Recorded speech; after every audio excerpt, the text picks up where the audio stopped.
mas muito importante também para a gente compreender a disciplina. Gente, hoje a gente vai conversar sobre processos e o tema central é discutir este conceito.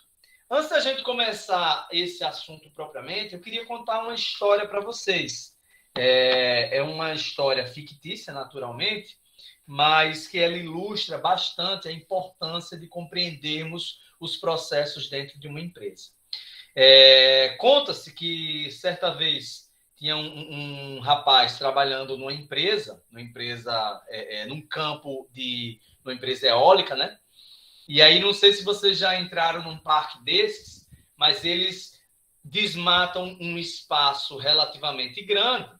E aí, neste espaço de obra, é que eles colocam alguns containers. E esses containers existem para alguns trabalhos mais administrativos e armazenar alguns materiais para prover o que é necessário para que a obra seja adequadamente executada, né?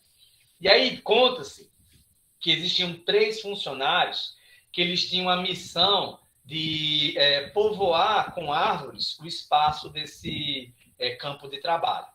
E aí eram 3, e certa vez o engenheiro, iniciando os seus trabalhos, saindo do container, ele viu que um deles tinha faltado e tinha 2 deles.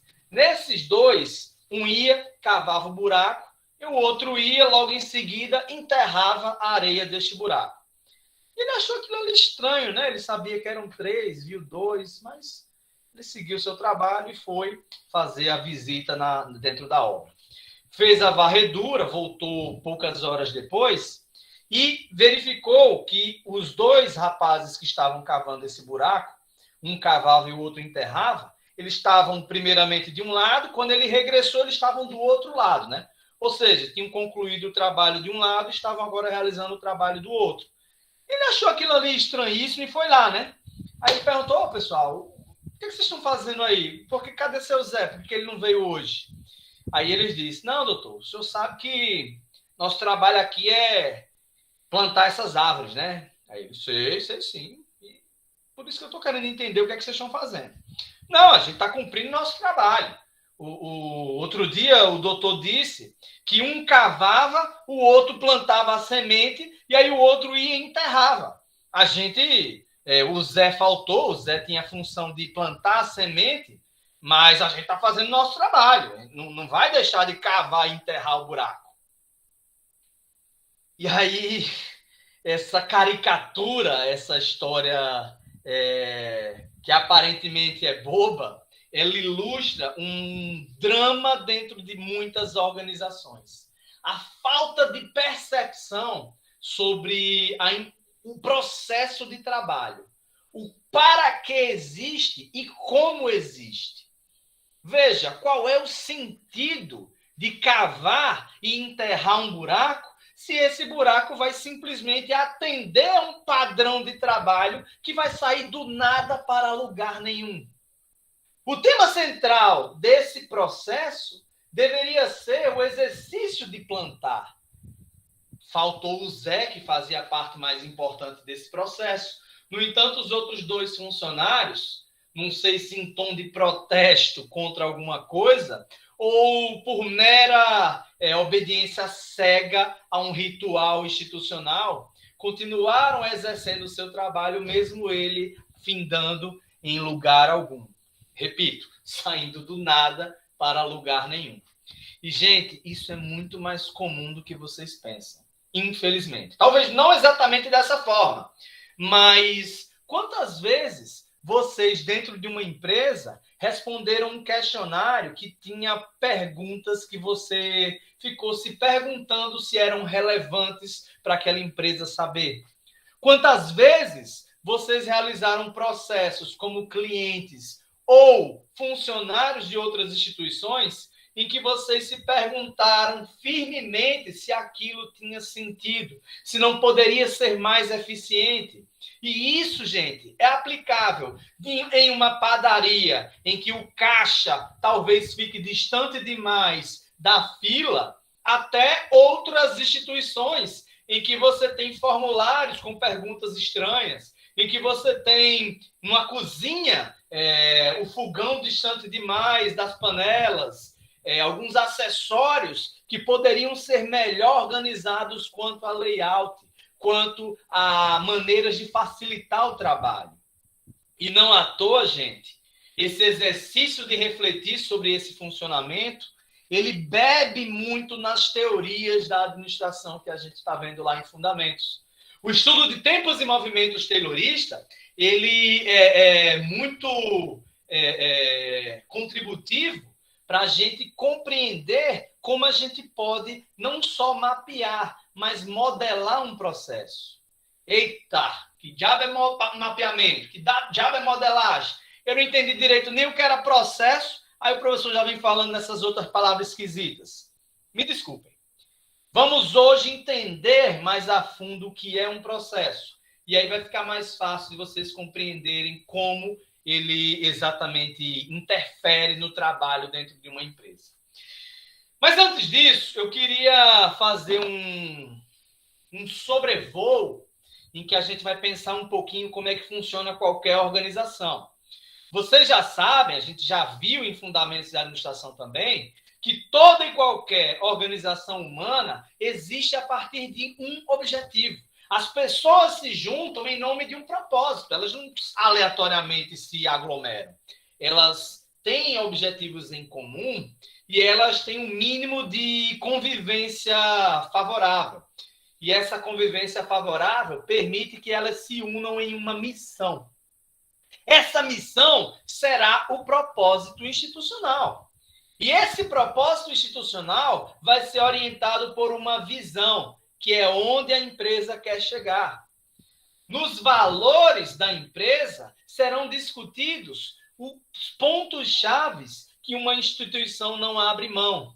Eu estou falando, por exemplo, de respeito ao cliente, de respeito ao meio ambiente, de pontualidade, de economicidade. Ou seja, os valores de uma empresa são adjetivos que fazem um norteamento para que ela atue de uma maneira um pouco mais organizada, um pouco mais ordenada. E aí, gente, isso faz parte do planejamento institucional, que ele vai evoluir a se transformar em uma estratégia. Cada empresa vai agir de um jeito, depende do mercado de atuação dela, depende da tecnologia que ela tem à disposição, depende da mão de obra que ela tem à disposição. E isso, ela vai se consolidar no nível estratégico, no nível institucional, que vão traduzir essas metas e objetivos em um plano um pouco mais ordenado. Esse ordenamento vai se transformar na definição de estrutura. Ou seja, primeiro você define para que a instituição existe, depois que estratégia de atuação ela vai utilizar, depois define-se uma estrutura organizacional. E como estrutura organizacional, eu estou falando, por exemplo, de um organograma que define os cargos da empresa, que define em um funcionograma, que é outra ferramenta, quais são as funções exercidas naquela empresa. O que se espera que o gerente de marketing faça, por exemplo? O que se espera do repositor? O que se espera do rapaz dos serviços gerais? O que se espera daquele cozinheiro? O que se espera daquela moça que cuida do jornalismo da empresa? Ou seja, cada instituição vai se organizar estruturalmente a partir do seu grupo de funcionários, a partir dos seus colaboradores, que estes vão agir em um menor grau por meio de processos. Os processos são a menor parte institucional. Eles definem como é que a empresa roda. E eles podem ser organizados, eles podem ser visualizados em uma ferramenta chamada fluxograma.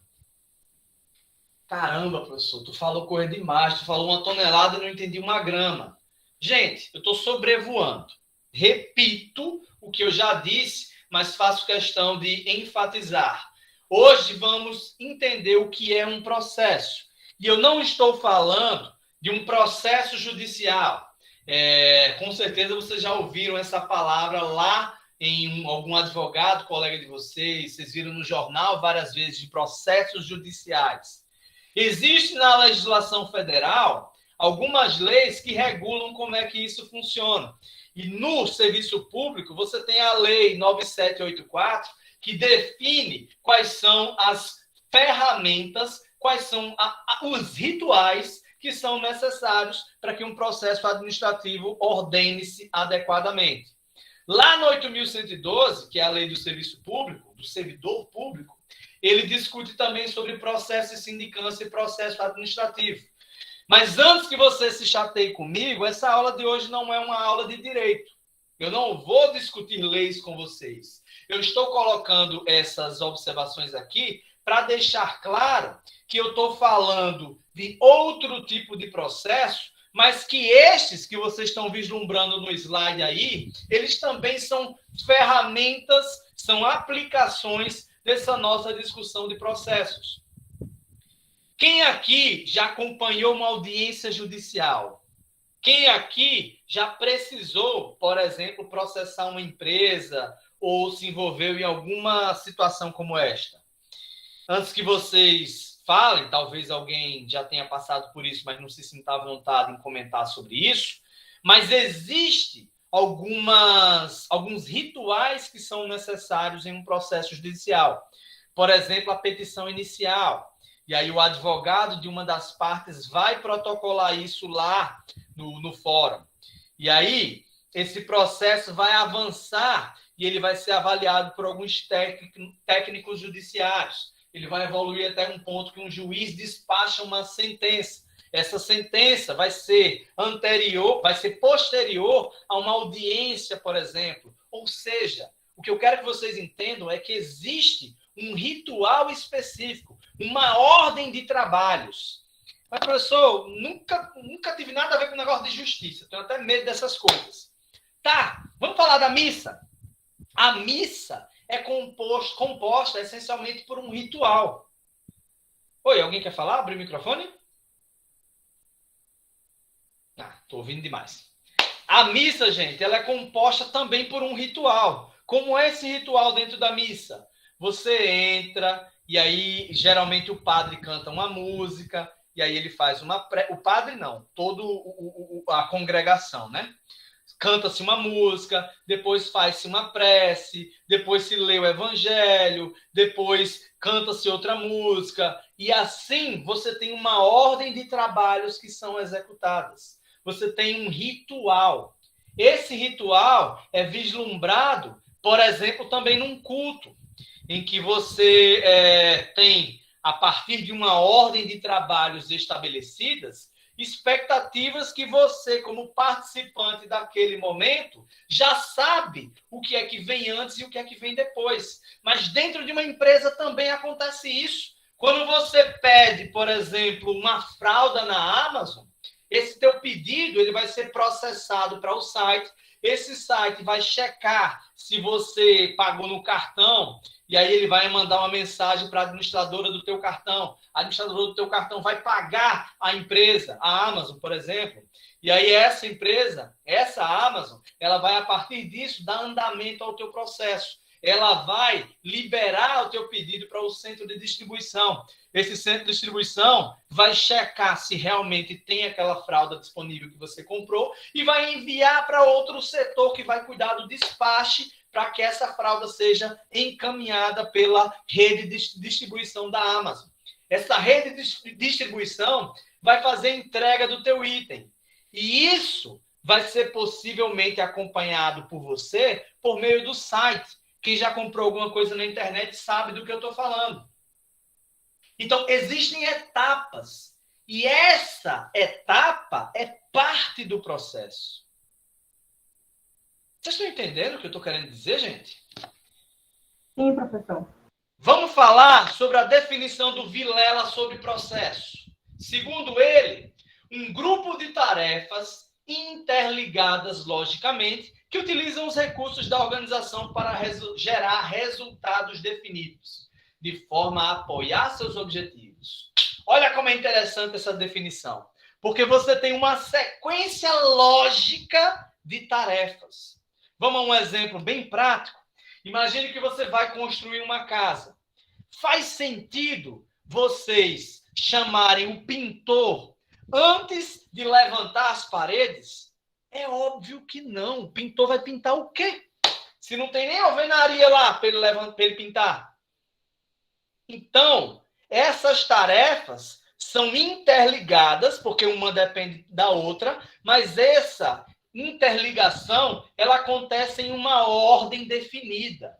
Primeiro, você prepara o alicerce, depois você vai puxar um piso, e aí você vai levantar aquelas paredes, e aí você vai rebocá-las, e aí, talvez entre uma etapa ou outra, você vai ter procedido com uma argamassa, de repente um selador para evitar mofo, enfim. Esses detalhes, eles compõem o processo e eles precisam ser pensados antes. Imagina que você pinta a parede, aí depois você se lembra que você não passou o selador ou que você evitou, você esqueceu de passar uma manta para evitar que o salitre comesse a parede.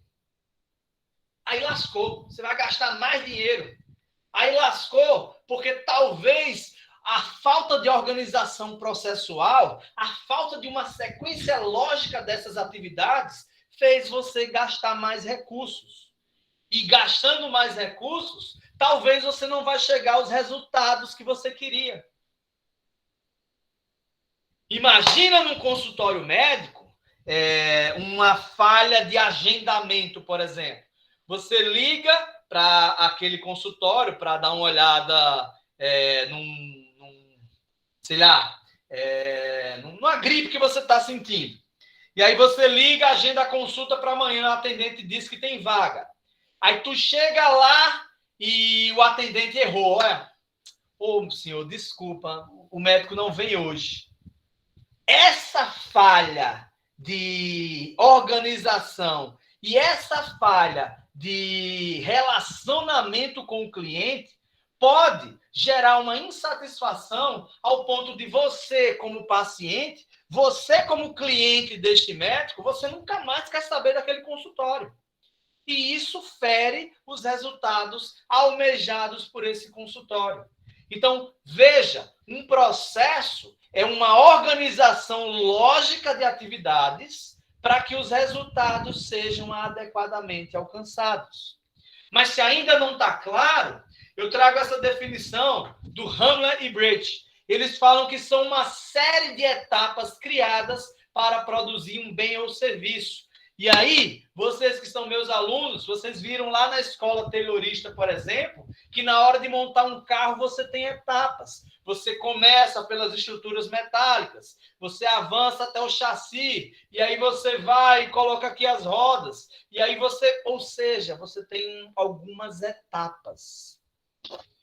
Algumas etapas são necessárias para que você consiga efetivamente produzir aquele bem ou realizar aquele serviço.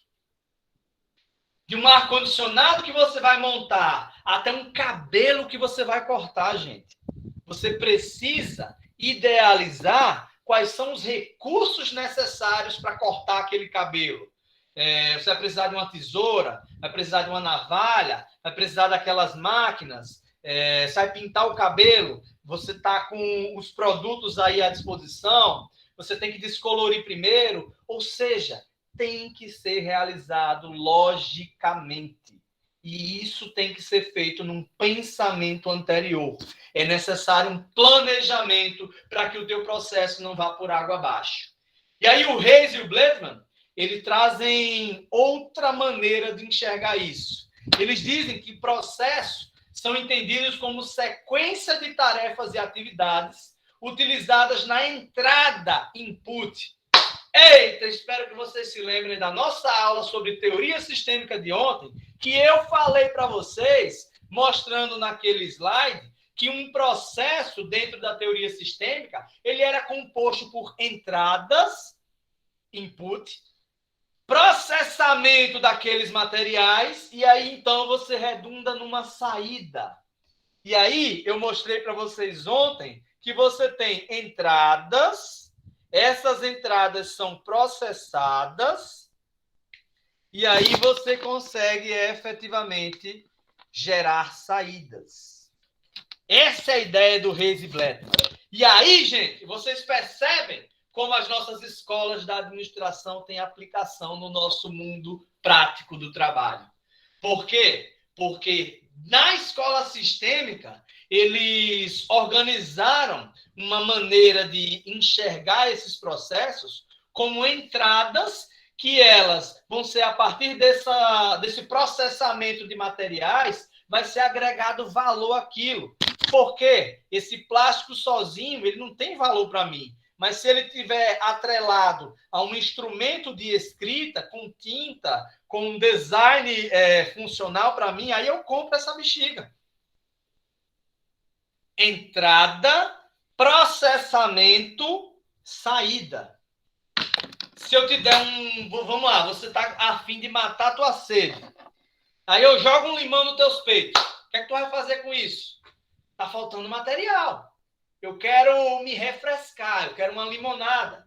Você vai querer não só o limão, você vai precisar de limão, açúcar, água, talvez gelo, e aí você vai precisar de um instrumento de corte para esse limão, você vai precisar de energia para fazer esse ventilador funcionar. Veja, um processo demanda um planejamento prévio dos materiais que serão necessários para que eu agregue valor àquela função. Porque um limão sozinho não tem muito valor. Mas quando eu processo esse limão e eu trago a partir dele uma saída, um resultado, aí eu consigo gerar valor para o meu cliente externo. Aí, nesse slide, vocês estão vendo, por exemplo, o processo de geração de um título eleitoral. Você chega lá no cartório eleitoral, solicita o seu cadastro, leva as suas informações documentais. Essas informações são checadas por um servidor da Justiça Eleitoral e essa checagem vai redundar num produto, num documento que vai ser o teu título eleitoral. O que é isso aí, gente? Vocês já ouviram falar disso? Eu acho não, tenho certeza que está muito pequeno para vocês conseguirem vislumbrar direito. Melhorou, piorou? No celular talvez vocês não consigam ver, né? Mas alguém... Tá dando para ver, sim, professor, um fluxograma. Ótimo, obrigado. Você pode falar um pouquinho sobre esse fluxograma aí, assim, ler aí essas etapas? Posso sim. Ele dá início, né? A gente pode até perceber que cada parte tem alguns que são diferentes, então ela já tem sua própria representatividade, o que significa que já é, digamos que, como é que se diz? Não é que é lei, mas já é dito que, por exemplo, o quadradinho, ele vai indicar uma coisa. Então, sempre que você vê um quadradinho, você já sabe o que significa, entendeu? Perfeito. Aí, por exemplo, aqui ele começa início. Aí o cliente entra na loja, o vendedor aborda o cliente informa o que deseja. Aí nós vamos para uma parte que tem uma decisão. Tem o produto? Se tiver, o vendedor vai pegar o produto, o cliente vai experimentar o produto. Aí, isso. Aí o cliente, ele experimentou. Aí vamos para outra decisão. Ele gostou do produto? Se ele tiver gostado, se for sim, então o vendedor sugere outros produtos. Aí vem outra para ele decidir também. Ele aceita, aí se ele não aceitar, né? Aí o vendedor direciona o cliente ao caixa. Após isso, o funcionário acho que deve ser, indica, né, a forma de pagamento. Aí é à vista, aí outra decisão. Aí, se for sim, o cliente efetua o pagamento. Se for não, né, aí pergunta se é a cartão. Vixe, professor, agora aqui tá bem complicado. Peraí. Você está saindo muito bem. Pronto. Aí, continuando, né? Vamos supor, ele efetuou o pagamento. Pronto. Pagamento autorizado, é porque aqui teve um erro de digitação. Uhum. Se foi autorizado, a compra foi concluída, então o vendedor leva o cliente até a saída da loja. Caso não tenha sido autorizado, aí o vendedor sugere o pagamento à vista. Aí, novamente, o cliente ele passa por uma decisão, se ele vai aceitar sim ou não. Se ele não aceitar, sai da Isso, loja, terminou sai o da loja. processo.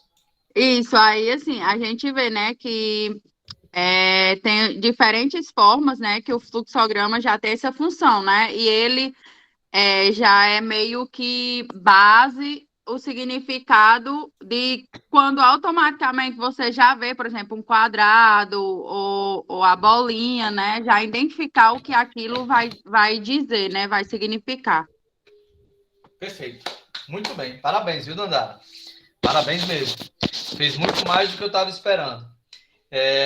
A ideia aí, gente, que eu queria... Desculpa até ter pego você de supetão, Dandara. Mas a intenção aí era mais verificar e demonstrar a necessidade de clareza num fluxograma. Por quê? A ideia de um fluxograma é que ele demonstre todo um processo de trabalho. E isso, às vezes, é feito por meio de frases rápidas. Esse erro de digitação foi erro mesmo. Mas algumas frases que talvez não se conecte bem, o que falta um conectivo, alguma questão nesse sentido, muitas vezes isso é proposital para diminuir o espaço. Outro ponto importante que Dandara citou é a linguagem específica de um fluxograma. Veja, existem algumas convenções. E essas convenções de linguagens em fluxogramas, elas servem para que a gente consiga se alinhar e todo mundo lê mais ou menos da mesma forma. Deixa eu dar um exemplo de convenção.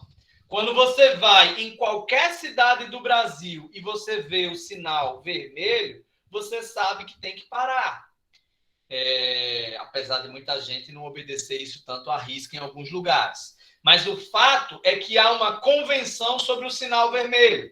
A mesma coisa sobre algumas linguagens de fluxograma, em que essas setas geralmente representam, ou sempre representam, o avançar de etapas. O retângulo representa uma etapa deste processo.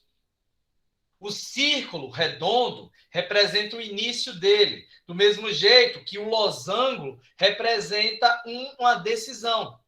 E aí, vocês percebem que existe uma linguagem própria para que esse fluxograma faça sentido. Naturalmente, eu não quero que vocês já compreendam e conheçam essa linguagem hoje.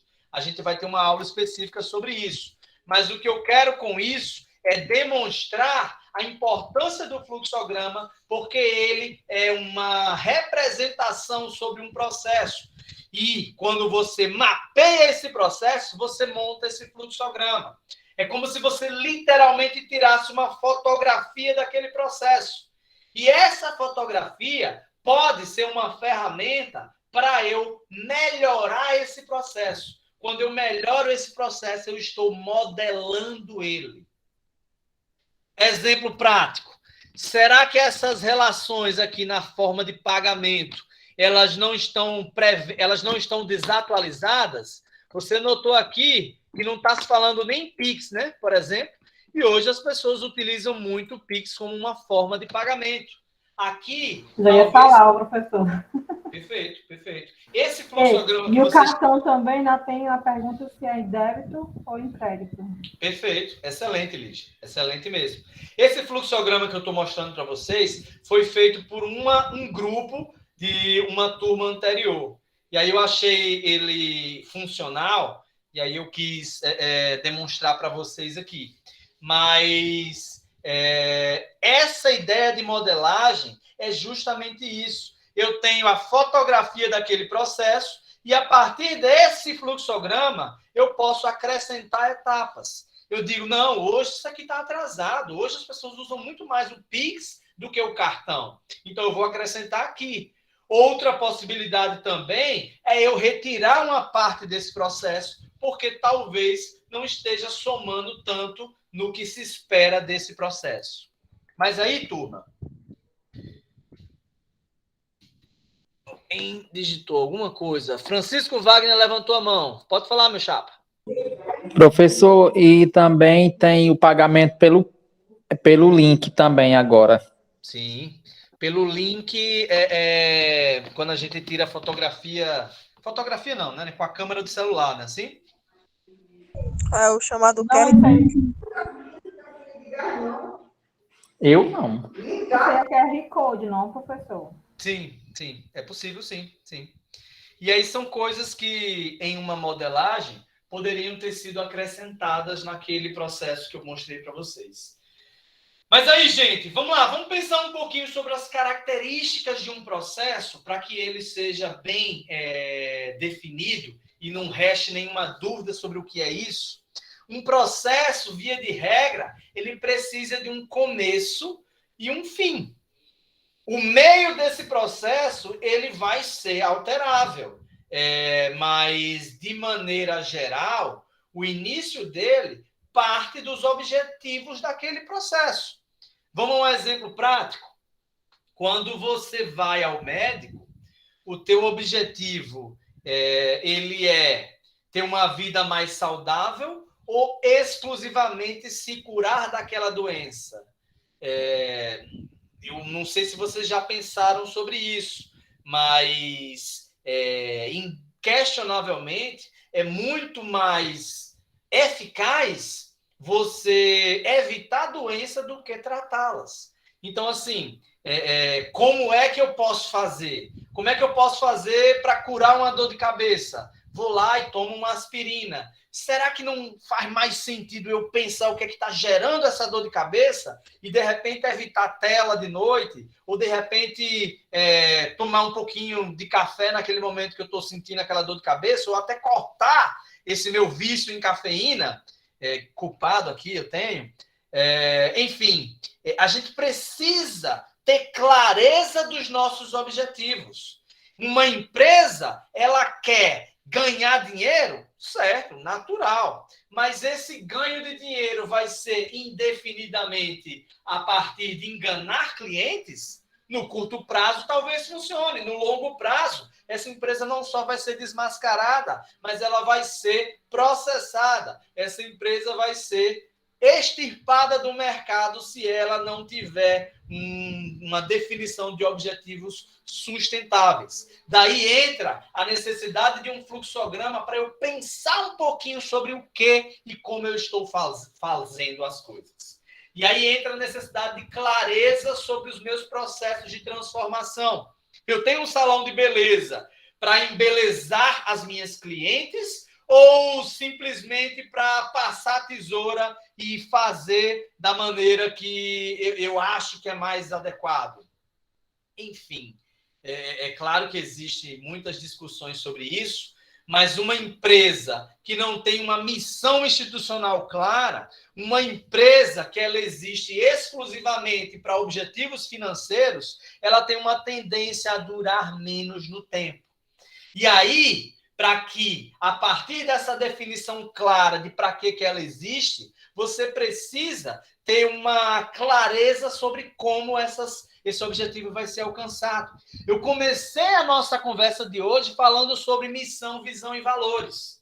Eu comecei a nossa conversa de hoje explicando para vocês que a missão é para que a instituição existe. A visão é aonde ela quer chegar. Os valores é o que ela não abre mão. Daí, estes conceitos se aplicam num processo. Porque eles são definidos lá no nível institucional, mas é no operacional que eles de fato são executados. E para que eles sejam executados, eu tenho que listar os recursos que eles necessitam para acontecerem. Eu tenho que, de alguma maneira, documentar essas coisas para que fique mais fácil medir se aquilo está funcionando bem ou mal. Tem um ditado na administração que eu gosto muito, que diz que tudo que pode ser medido pode ser gerenciado. Quem não mede, não cresce. Você consegue ver se seu filho está crescendo a partir do momento que você vai medindo a altura dele. Da mesma maneira, uma empresa está crescendo ou não, a partir do momento que você enxerga um fluxo de caixa positivo, a despeito de um endividamento ou alguns outros indicadores, você precisa mensurar, você precisa medir para ver se você está avançando. O Drucker dizia uma frase muito interessante, quando ele falava que não confunda movimento com progresso. Algumas empresas estão, sim, com fluxo de caixa positivo, algumas empresas estão, sim, ganhando dinheiro, mas a um preço insustentável, a um preço que não vai fazer com que elas durem num espaço temporal mais considerável. E aí, gente? Isso daí é outro exemplo de fluxograma, mas eu queria explicar outro conceito de um fluxograma que ele é visível em qualquer processo, mas poucas pessoas entendem que às vezes ele tem uma importância além da imaginada. É a ideia de gargalo. Alguém já ouviu falar? Alguém sabe o que é um gargalo? Essa palavra gargalo, pessoal, quando você escuta ela, se você tivesse um gringo perguntando a vocês o que é um gargalo, você diria o quê? Professor, num processo é algo que atrapalha o processo, é como se fosse um empecilho. Por exemplo, numa produção fabril, vamos supor que tem uma máquina que ela opera bem devagarzinho, então ela atrapalha todo o fluxo do produto. Então a gente diz que é como se ela fosse um gargalo, que isso também pode acontecer nos processos, entendeu? Perfeito. É como se fosse o que dita o ritmo da produção, Samuel está dizendo aqui. Perfeito, Samuel. Correto você e correto Dandara. Mas vamos ao conceito mais elementar, para que fique mais claro para todos. Vocês estão vendo essa minha garrafa? Essa garrafa, o que seria o gargalo dela? Esse exemplo aqui talvez não seja muito fácil de vislumbrar, tanto pela questão da câmera, né? Como pela questão de vocês visualizarem ou não. Mas um gargalo de uma garrafa, deixa eu ver se tem um exemplo melhor aqui. Um gargalo de uma garrafa, um gargalo de alguma coisa, é uma abertura, como se fosse um pescoço, vamos dizer assim, por onde o líquido interno dela passa, né? E aí, o que é que eu estou querendo dizer e o que é que isso tem a ver com nossa conversa sobre processos? Esse gargalo vai ser um ponto de estrangulamento em que provavelmente ele pode gerar um atraso negativo. O conceito de gargalo, Dandara, Samuel, e teve outra pessoa que fugiu agora, me desculpe, mas colocou no chat empecilho. Esse conceito de gargalo de vocês como algo que atrasa o processo está correto. Mas vocês já pararam para pensar que é possível se beneficiar desse atraso?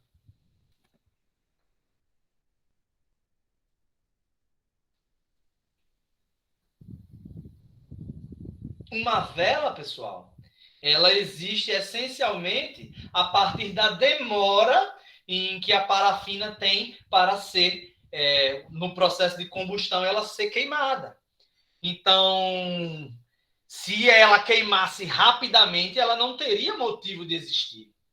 Aí tu imagina numa fila de supermercado, aquele momento de fila em que você vê aqueles produtos cercando você de um lado ou do outro. E aí, do nada, como quem não quer nada, teu filho vai e enfia um xilito dentro do carrinho. E aí você lembra, enquanto está esperando no caixa, por ver aquelas pilhas, eita, poxa, tô precisando de pilha, ó. Aí tu vai lá e pega a pilha e bota no carrinho. Ou seja, uma coisa que seria negativa, que seria uma experiência ruim para o cliente, que era aquela espera, ela se transforma numa oportunidade de venda para aquele supermercado. Outro exemplo de gargalo que é positivamente utilizado imagina numa fila de banco, ou numa fila numa loja dessas que vendem roupas, Riachuelo, C&A, essas lojas nesse sentido. Você está lá esperando na fila, vem uma pessoa para você e oferece o cartão da loja. Você está na fila do banco e aí vem alguém que oferece um título de capitalização daquele banco. Ou seja, os gargalos, eles existem. Em algumas situações, a gente tem que evitá-los, sobretudo no ambiente industrial, em que o tempo ele é um fator estratégico impensável de se perder. Uma máquina que está atrasando a produção, ela pode gerar um prejuízo gigante, né, para aquela fábrica. Mas em outros processos, em outras situações, o gargalo pode sim ser utilizado como uma coisa positiva.